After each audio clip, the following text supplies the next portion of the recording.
श्री गोपाल भट्ट गोस्वामी जी अपने शालिग्राम भगवान को देख करके केवल ये वेदना में थे कि मैं आपका श्रृंगार नहीं कर सकता, मुझे आपके श्रृंगार का अधिकार नहीं मिला।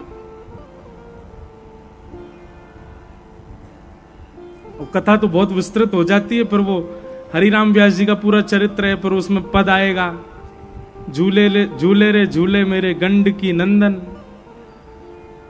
इस पद को सुनकर के इतनी वेदना हुई, इतना विरह व्याप्त हो गया कि आपको गंडकी नंदन क्यों कह दिया। और एक बात और कह दी, इधर देखो सब लोग ध्यान से सुनो। हरिराम व्यास जी गए थे गोपाल भट्ट गोस्वामी जी के यहां, उनके शालिग्राम जी बैठे थे, झूला झूल रहे थे। तो हरिराम व्यास जी बोले तुम्हारे ठाकुर जी कहां हैं? बोले वो रहे सामने झूला झूल रहे। ओहो, मानो भटा कढ़ी में बोरे अंग लगायो चंदन, झूले रे झूले मेरे गंड की नंदन।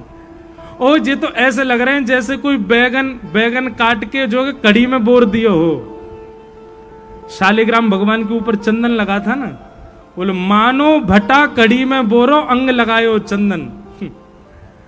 गोपाल भट्ट गोस्वामी ऐसे तो नहीं बोलना चाहिए, हमारे ठाकुर शालिग्राम जी हैं तो यह को मतलब ये थोड़ी तुम उनको भट्टा कढ़ी में बोरे वाले बताओगे।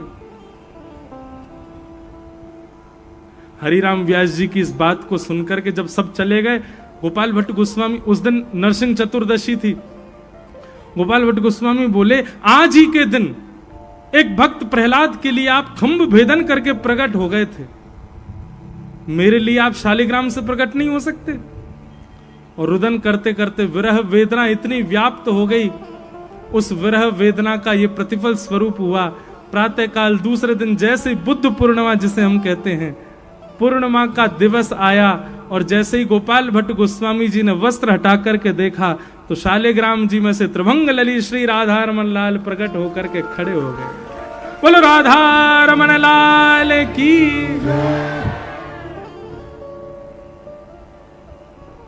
भगवान को प्रकट अवधि नहीं करती, भगवान को प्रकट समय नहीं करता, भगवान को प्रकट आपका नाम जप नहीं करता, भगवान को प्रकट आपकी विरह वेदना करती है।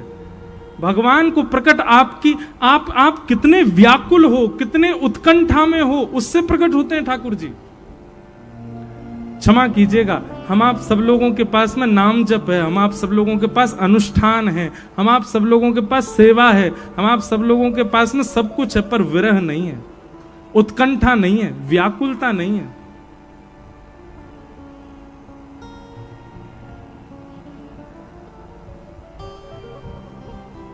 हम कोई अपनी प्रशंसा नहीं कर रहे, पर नाथ द्वारा पहली बार दर्शन करने गया था मैं, पहली बार 2019 में। और जब श्रीनाथ जी को जाकर के वहां देखा तो हमने बस ठाकुर जी से एक विरह में एक बात कही कि ठाकुर जी हमारे ब्रजमंडल को छोड़ के आप इतनी दूर राजस्थान काहे को आ गए। तब मुझे अजब कुमारी की कथा नहीं पता थी। मैंने कि हम ब्रजवासी ने कछु कमी छोड़ दी आपके काजे ब्रज में, जो आप गिरिराज जी छोड़ के यहां चले आए। ठाकुर जी बस एक कृपा कर दियो, श्रीनाथ जी के किसी भाव में ऐसा आचार्यों ने लिखा है कि श्रीनाथ जी एक दिन वापस ब्रज जरूर आएंगे और फिर सदा ब्रज में ही रहेंगे, गिरिराज जी में ही रहेंगे। और कहां लिखा है? जो आप पद गाते उस पद में ही लिखा है, युग युग अविचल राखिए यह सुख शैल निवास, श्री गोवर्धन रूप पे बल जाए चतुर्भुज दास, गोवर्धन वासी लाल तुम बिन रयो न जाए रे, गोवर्धन वासी। इस पंक्ति का गान किया श्रीनाथ जी के आगे। मैंने कहा इस पंक्ति में श्री चतुर्भुज दास जी आपको कह रहे हैं कि आप कभी शैल निवास छोड़ के नहीं जाना, मतलब गिरिराज जी छोड़ के कहीं मत जाना। आप क्यों आ गए इतनी दूर? हे ठाकुर जी, बस इतनी कृपा कर दो, इस तन के जब प्राण निकलें उससे पहले पहले हम आपको ब्रज आता हुआ देख लें। ऐसी प्रार्थना करी हमने श्रीनाथ जी से। उसी दिन मंदिर से बाहर निकलते ही नेक दूर गए और वहीं एक दुकानदार जो ठाकुर जी की सुंदर विग्रह बनाते, उन्होंने पकड़ करके कहा, बोले आपकी एक वस्तु हमारे पास रखी है। महाराज भीतर से लाए और गिरधर लाल जी हमको प्रदान कर दिया। तुरंत ठाकुर जी आ गए एक क्षण में। हम रामानुजी संप्रदाय के, लेकिन हमारे ठाकुर जी वल्लभ कुल की सेवा कराते। हम लेके नहीं आए, हम तो बस प्रार्थना करके आए कि या जन्म में या दास के संग एक बार ब्रज में दर्शन दे दो। ठाकुर जी संग ही चले आए, अब सब जगह घूम रहे हैं साथ में श्री गिरधर लाल जी। मैं तो साक्षी दे रहा हूं अपनी कि एक क्षण का झूठा विरह किया था ठाकुर जी के आगे, उस विरह को भी साची मान करके ठाकुर जी संग चले आए। आप साचा विरह प्रदान कर दो, ठाकुर जी नहीं प्रकट होंगे? हो जाएंगे। ठाकुर जी को प्रकट करने के लिए नाम कितना जपते हो ये आवश्यक नहीं, ठाकुर जी को प्रकट करने के लिए परिक्रमा कितनी करते हो ये आवश्यक नहीं, ठाकुर जी को प्रकट करने के लिए विरह भाव में रोते कितना हो ये आवश्यक है। कितनी वेदना में हो, कितनी उत्कंठा में हो। हमसे तो कथा हो ही नहीं पा रही आज। हम तो नेक भगा में एक्सीलेटर फिर रुक जाते हैं एक जगह पर। आज तो कृष्ण जन्म 12 बजे ही होएगा, ऐसा लगे। ताली बजावे वाले केवल 50 लोग, बाकी कह रहे हैं भैया जल्दी कराओ। बोलो नंद के लाला की। हाथी दीने घोड़ा दीने और दीनी पालकी, बालकन को लाडू पेड़ा बूढ़े ने गुलाब से। हे हाँ ओ नंद घर आनंद भयो जय कन्हैया। बस बैठ जाओ। ये तो केवल हम आपको चखा रहे थे कि ऐसा ही होगा थोड़ी देर में। तो भैया बैठ जाओ, वो अब नाच ही रहे। जय हो।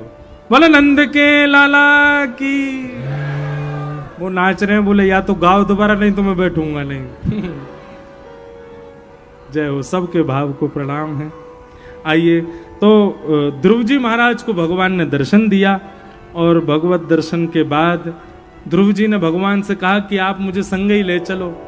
बहुत सुंदर कथा है ध्रुव जी की, पर भगवान ने कहा कि नहीं ध्रुव, तुम आए थे अपने पिता की गद्दी पर बैठने के लिए, जाओ उसी पर बैठ के राज शासन करो। ध्रुव जी महाराज वापस गए। 36,000 वर्ष तक ध्रुव जी ने राज्य किया और तत्पश्चात विमान आया और विमान में बैठ कर के भगवान भगवत धाम को सशरीर प्रस्थान किया। बोलो ध्रुव जी महाराज की। ध्रुव जी के वंश में आगे राजा अंग हुए, अंग के बेटा बैन हुए। बैन को ऋषियों ने मार दिया, बहुत दुष्ट था। बैन के शरीर का घर्षण किया तो बैन के शरीर से भगवान पृथु प्रकट हुए, जिनकी वजह से हमारी इस धरती को पृथ्वी कहा जाता है। पृथु महाराज का सुंदर चरित्र सुनाया गया। तत्पश्चात आगे बहुत सारे चरित्रों को हम सबको प्रणाम करते हैं। भूगोल खगोल का वर्णन किया गया, नरकों का वर्णन किया गया। तत्पश्चात अजामिलोपाख्यान सुनाया। अजामिलोपाख्यान के उपरांत एक भक्त की कथा सुनाई जो कि असुर था, जिसका नाम था वृत्रासुर। वृत्रासुर ने भगवान का भजन किया और भजन करके इंद्र के हाथों मारा गया। इंद्र के हाथों मर करके भगवत धाम की प्राप्ति की। वृत्रासुर की स्तुति अति अद्भुत है। अहम हरे तव पादैकमूल दासानुदासो भवतास्मि भूय मनस्मरेता सुपतिर्गुणांस्ते गृणीतवा कर्म करोतु काया। वृत्रासुर ने भगवान की मधुर स्तुति गाई। वृत्रासुर के पूर्व जन्म चित्रकेतु की कथा सुनाई गई। तत्पश्चात आगे भगवान के परम भागवत श्री प्रहलाद जी का चरित्र सुनाया गया। चारों युगों का वर्णन करते हुए कहते हैं सतयुग में एक राक्षस हुआ जिसका नाम था हिरण्यकश्यप और इसी के भाई का नाम था हिरण्याक्ष। हिरण्याक्ष को वराह भगवान ने मारा और तब से ही हिरण्यकश्यप अपने भाई की मृत्यु का बदला लेने के लिए हरि से युद्ध करना चाहता था। लेकिन हिरण्यकश्यप के घर में ही भगवान के परम भागवत भक्त श्री प्रहलाद जी का जन्म हुआ। कहते हैं प्रहलाद जी का जन्म कैसे हो गया, तो बोले हिरण्यकश्यप ने और हिरण्यकश्यप की पत्नी कयाधु ने भगवान का स्मरण किया था। हिरण्यकश्यप ने तो बहाने से किया था, परंतु पत्नी ने भाव से किया था, इसलिए उनके गर्भ से साक्षात भगवत भक्त ही उत्पन्न हुए। प्रहलाद जी महाराज का प्रादुर्भाव हुआ। गर्भ में ही उन्होंने नारद जी से भागवत धर्म की शिक्षा ग्रहण कर ली थी। उसी के लक्षण उनके जीवित अवस्था में दिखाई देने लगे। बंधुओं, बालक के जन्म लेने के बाद आप जो संस्कार उसको देते हैं वो नहीं फलते उसके। बालक जब गर्भ में होता है उस समय मां की जो हरकतें होती हैं उससे बालक में संस्कार आते हैं। इस बात को कोई समझ ही नहीं पाया आज तक, पर श्रीमद् भागवत जी के महात्म्य में इस बात का वर्णन किया गया है। जब आत्मदेव को फल देते हैं ब्राह्मण देवता, तो वहां कहते हैं अपनी पत्नी को जाके फल खिलाना और उससे कहना जब तक गर्भ में बालक तब तब इन बातों का आचरण करे। तेन पुत्रोति निर्मला सत्यम शौचम दया दानम एक भुक्तुम तु भोजनम वर्षावधि स्त्रिया कार्यम तेन पुत्रोति निर्मला। बहुत ध्यानपूर्वक सुनिए। बालक के जन्म लेने के बाद आप कितने भी संस्कार दो उसमें, लेकिन बालक के गर्भ के समय यदि मां ने कुसंस्कारों का पालन किया होगा तो बालक कभी संस्कारी नहीं बन पाएगा। इसलिए गर्भ के समय पर माताओं को बहुत ध्यान रखना चाहिए अपना। उस समय शुद्ध रहें, शुद्ध खाएं, शुद्ध बोलें, भागवत में नियम है उन नियमों का पालन करें। उसके बाद जन्म के बाद भले बालक पर ज्यादा ध्यान मत दो आप, लेकिन 9 महीना गर्भ के समय यदि आपने ध्यान दे लिया तो बालक शुद्ध ही होगा। यह भागवत जी का प्रमाण है। तो प्रहलाद जी महाराज कयाधु के गर्भ में थे, और जब गर्भ में थे तब हिरण्यकश्यप तप करने के लिए हिमालय पर गया था। उसी बीच नारद जी ने आकर के कयाधु को भागवत के धर्म समझाए, और गर्भ में बैठे बैठे श्री प्रहलाद जी सुनते रहे। तो गर्भावस्था में संपूर्ण कथा ही सुनते रहे प्रहलाद जी। उसी का परिणाम हुआ कि भक्त हुए प्रहलाद। प्रहलाद जी का जन्म हुआ जब 5 वर्ष की आयु हो गई, तब हिरण्यकश्यप लौट करके आए। आकर के अपने पुत्र को गोद में उठा के बड़े आनंदित हो गए और अपने पुत्र से कहने लगे विद्यालय जाते हो? बोले हाँ। क्या सीखा तुमने आज तक? कुछ अच्छी विद्या बताओ। बोले पिताजी विद्यालय की विद्या बताऊं या जो मुझे अच्छी लगती है वो विद्या बताऊं? अरे नहीं बेटा, तुमको जो अच्छी लगती है वो बताओ। प्रहलाद जी महाराज कहने लगे, क्या कह रहे हैं? श्रवणम कीर्तनम विष्णु स्मरणम पाद सेवनम अर्चनम वंदनम दास्यम सख्यमात्म निवेदनम। पिताजी तत्साधु मन्ये सुरवैर्य देहिना सदा समुद्विग्न धियाम सद्गृहात् हित्वात्मपातं ग्रहमन्दकूपं वनं गतो यद्धरिमाश्रयेत। पिताजी 9 प्रकार की भक्ति होती है भगवान की। सबसे पहली भक्ति श्रवण भक्ति, दूसरी भक्ति कीर्तन भक्ति, तीसरी भक्ति स्मरण भक्ति, चौथी भक्ति चरण सेवक भक्ति, 5वीं भक्ति अर्चन भक्ति, 6वीं भक्ति वंदन भक्ति, 7वीं भक्ति दास्य भक्ति, 8वीं भक्ति सख्य भक्ति और 9वीं और अंतिम भक्ति आत्मनिवेदन भक्ति। ये 9 प्रकार की भक्ति होती है पिताजी। व्यक्ति को इन 9 प्रकार से भगवान का यजन करना चाहिए, तब भगवान उसको स्वीकार करते हैं। हिरण्यकश्यप को तो क्रोध भराया। ये नवदा भक्ति का प्रसंग बहुत सुंदर है, और ये आप सब लोगों को याद होनी चाहिए। 9 भक्ति कौन कौन सी हैं? हम कल या परसों फिर जोर दे के इस पर थोड़ा बोलेंगे। इसको याद कीजिए और इन भक्ति के प्रसंगों को, इन भक्ति की सोपानों को चढ़ना शुरू करो। नवता भक्ति का प्रवचन करते हुए श्री प्रहलाद जी महाराज बोलने लगे, नवता भक्ति होती है पिताजी, हरि को पाने के लिए 9 भक्ति करनी चाहिए। क्रोध में भर गए हिरण्यकश्यप उठा के दूर फेंक दिया अपने पुत्र को। सैनिकों को आज्ञा कर दी, मैं इसको मरा देखना चाहता हूं, कैसे भी मारो, खुली छूट है, जैसे मार सको मारो। सैनिकों ने अनेक प्रयास कर लिए लेकिन फिर भी प्रहलाद नहीं मरे। सैनिकों ने अंत में कहा, तेने कोई कवच पहन रखा है प्रहलाद, कोई टोटका तेने अपने ऊपर कर रखा है जिससे तू मरता नहीं है? प्रहलाद जी महाराज उत्तर देते हुए, गर्जना करते हुए कहते हैं, दंता गजानाम कुलिशाग्र निष्ठुरः शीर्णायते ते नवलम ममैतत् महाविपत्ताप विनाशनोयम जनार्दनानुस्मरणानुभाव। हे राक्षसों, कान खोल करके सुनो, ये बड़े बड़े हाथी मुझे नहीं मार पा रहे, विष से भी मेरा बाल बांका नहीं हो रहा, पहाड़ों से फेंकने पर भी मेरी मृत्यु नहीं हो रही, नवलम ममैतत्, ये मेरा बल नहीं है। तो फिर बोले, जिन जनार्दन भगवान का मैं नाम गाता हूं ना, उनके केवल नाम का प्रभाव है जो तुम लोग मुझे हर तरीके से मार रहे हो, मैं मर नहीं रहा हूं। सोचो, जिनका नाम इतना बलवान है, वो जनार्दन भगवान स्वयं यदि प्रकट हो गए तो तुम लोगों का क्या हाल करेंगे? अरे भैया, अब भी समय है, सुधर जाओ, नाम का आश्रय ले लो। मैंने भी आज तक उनको नहीं देखा, केवल नाम गाया है आज तक, लेकिन नाम ही जिस दिन प्रकट हो जाएगा उस दिन तुम्हारा क्या हाल करेगा, सोच लो। सब बोले तो ऐसे बोलता रहता, बोलने दो इसको। हर प्रकार का प्रयास किया लेकिन प्रहलाद जी नहीं मरे। एक दिन प्रहलाद जी अपने गुरुकुल में बैठे थे और सब बालकों के संग बैठ करके हरिनाम संकीर्तन करने लगे। उस हरिनाम संकीर्तन की गूंज ऐसी कि जो जो सुनता हुआ जावे वही जाकर के उस हरिनाम संकीर्तन में उन्माद नृत्य करने लगे। हिरण्यकश्यप को क्रोध आया, दौड़ करके गया, प्रहलाद जी को धक्का देकर के कहा, तेरा हरि कहां है? बोले, पिताजी सर्वत्र विद्यमान है। बोले, अच्छा, इस खंबे में है? बोले, हाँ। भेदन करके जैसे ही देखा, खंब भेदन करके भगवान नृसिंह प्रकट हो गए। बोला नृसिंह भगवान की।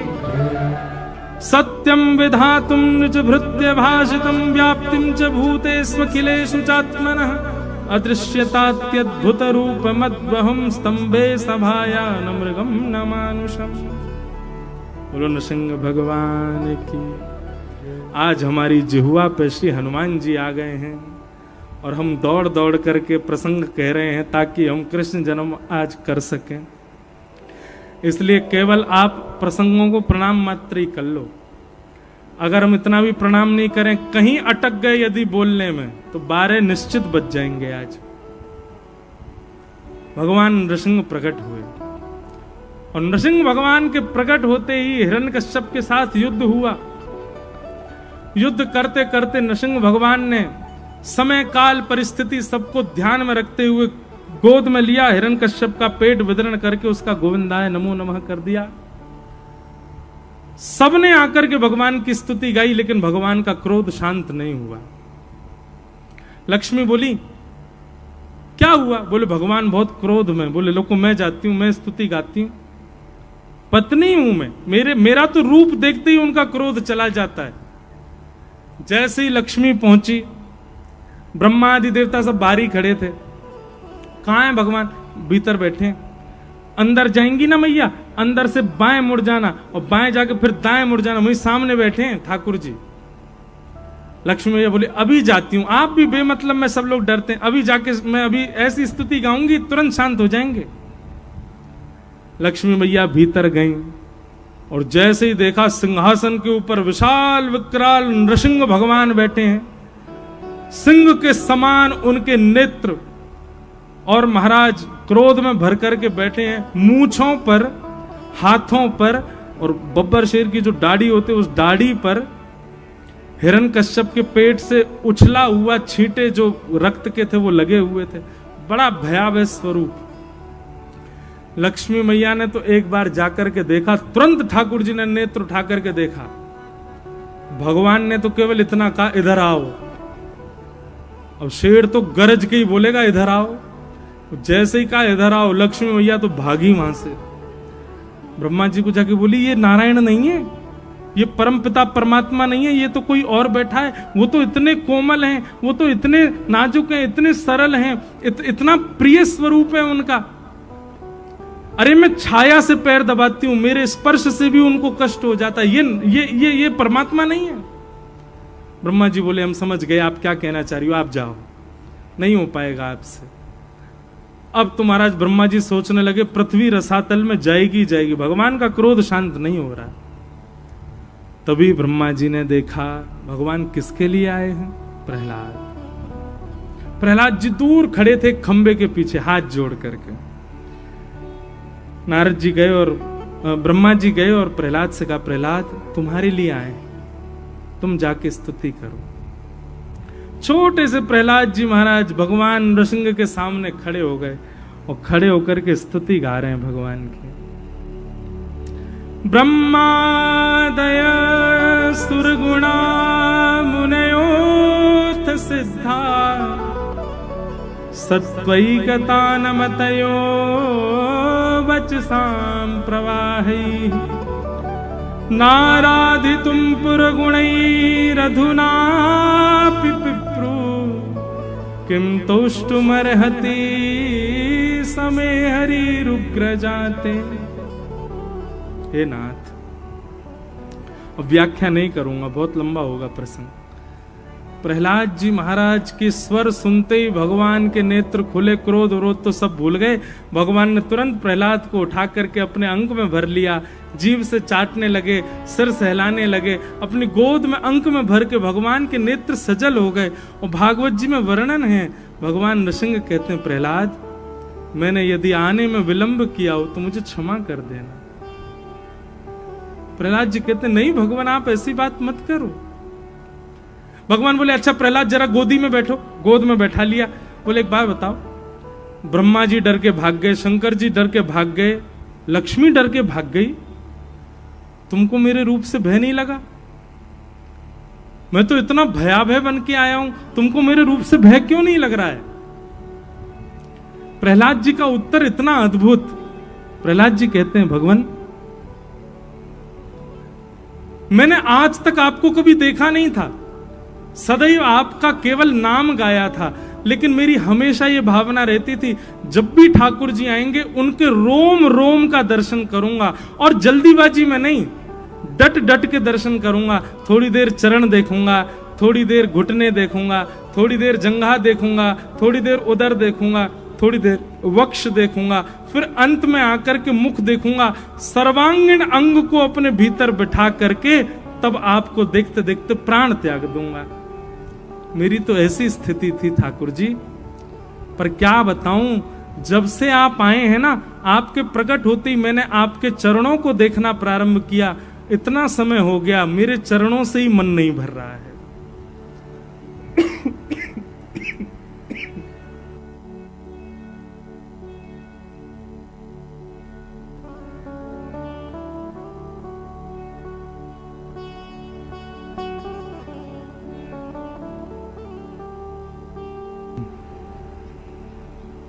नाथ, आप जब से मेरे सामने खड़े हुए हैं, मैं तब से आपके चरण ही देख रहा हूं। इतने कोमल, इतने मधुर, इतने शीतल, इतने प्यारे आपके चरण हैं प्रभु, कि जब से आप आए मेरी दृष्टि उनसे भरी नहीं पाई है। जब चरणों से मन भरे तब तो आपकी जंघा देखूंगा, फिर जंघाओं से मन भरेगा तब आपका उदर देखूंगा, जब उदर से मन भरेगा तब वक्ष देखूंगा, वक्ष से मन भरेगा तब ग्रीवा देखूंगा, और ग्रीवा से मन भरेगा तब तो मुख देखूंगा ना। आप जब से आए हो मैंने आपका मुख देखा ही नहीं, मैं तो आपके चरण ही देख रहा हूं ठाकुर जी। इसलिए मुझे नहीं पता कि आप भयभीत हो। मेरे मन में तो ऐसी भावना आ रही है, जिनके चरण इतने सुंदर हैं उनका मुख कितना सुंदर होगा। प्रहलाद जी की इस भावना को सुन करके देवताओं ने पुष्प वर्षण करना प्रारंभ किया। वाह प्रहलाद, असली दर्शन की विधा तो तुमने बताई। एक प्रैक्टिकल बताएं, हम बता चुके हैं एक बार कथा में, बहुत लोगों ने पालन भी किया है। आप जिस भी मंदिर में निष्ठा रखते हो, जलंधर में ठाकुर जी का कोई मंदिर हो या अपने गोपाल जी हो सेवा के, आप 15 दिन तक एक काम करना, केवल ठाकुर जी के चरण देखो, मुख मत देखो।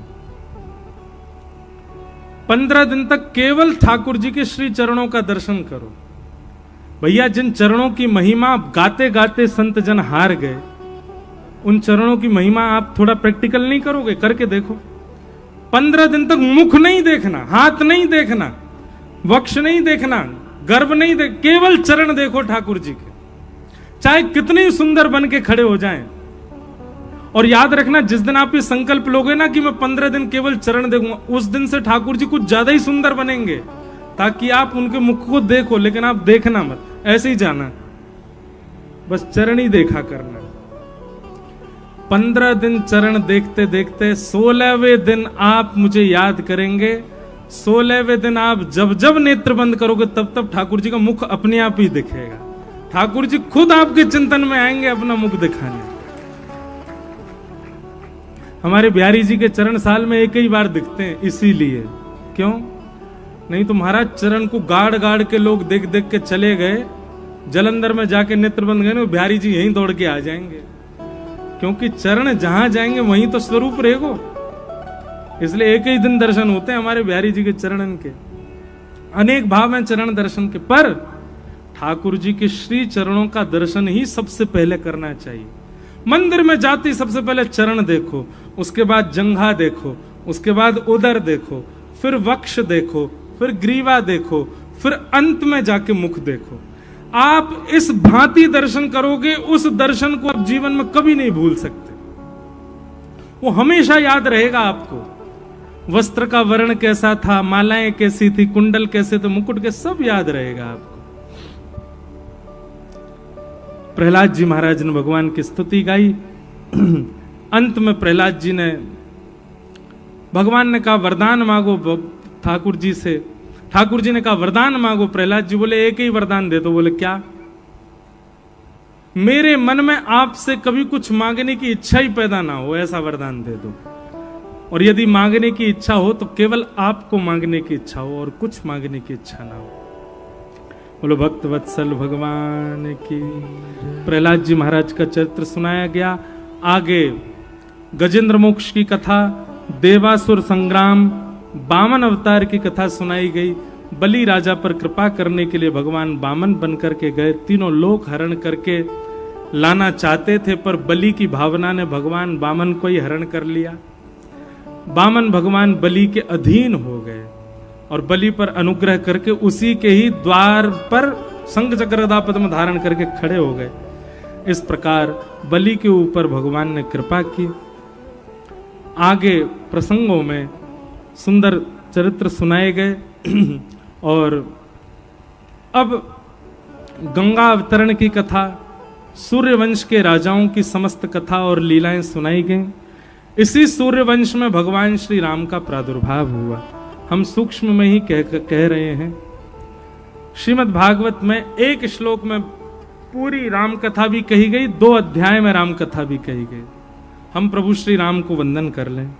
गुरुवर थे त्यक्त राज्यो व्यचरत अनुवनम पद्म पद्भ्याम प्रियाया पाणिस्पर्शा क्षमाभ्याम व्रजत पथरुजो यो हरेन्द्रानुजाभ्याम वैरूप्या शूर्पणख्या प्रिय विरहरुषरोपित भ्रूविजम्भ तस्ताब्धिर्वद्ध सेतु खलदवदहन कौशलेन्द्रोवतान्न। बोलो राजा रामचंद्र भगवान की। भगवान श्री राम का मधुर चरित्र यहां पर सुनाया गया। प्रभु श्री राम को 2 अध्यायों में प्रणाम करते हैं श्री सुखदेव जी। हम आप सब लोग भी प्रभु श्री राम को बारंबार वंदन करते हुए आगे चंद्रवंश के राजाओं को प्रणाम करते हैं। इसी चंद्रवंश में भगवान श्री कृष्ण का प्रादुर्भाव हुआ। ऐसे संपूर्ण चंद्रवंश को वंदन करते हुए आइए अब सीधे कृष्ण लीला में हम लोग प्रवेश करें। 10वें स्कंद के प्रारंभ से पूर्व ही श्री सुखदेव जी महाराज ने 2 श्लोकों में संपूर्ण भागवत की कथा सुना दी, संपूर्ण कृष्ण कथा सुना दी। ठाकुर जी का मथुरा में जन्म हुआ। जन्म लेते ही भगवान गोकुल चले गए, गोकुल से वृंदावन चले गए, वृंदावन से मथुरा आकर के कंस का वध किया, कंस वध करके भगवान द्वारिका चले गए, द्वारिका जाकर के 16,108 भ्याग किए, हस्तिनापुर आकर के महाभारत का युद्ध कराया, युद्ध करा करके भगवान वापस द्वारिका चले गए और द्वारिका जाकर के भगवान अपनी लीला पूरी करके स्वधाम प्रस्थान कर गए।